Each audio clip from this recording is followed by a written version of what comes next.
種子》，作者李廣田。把一粒笑的種子深深地種在心底，縱是塊憂鬱的土地，也滋長了這一粒種子。笑的種子發了芽，笑的種子又開了花，花開在漸着的樹葉裏，也開在道旁的淺草裏。尖塔的十字架上，開着笑的花，飄在天空的白雲裏，也開着笑的花。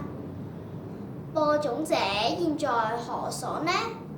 那個流浪的小孩子，永記得你那偶然的笑，雖然不知道你的名字。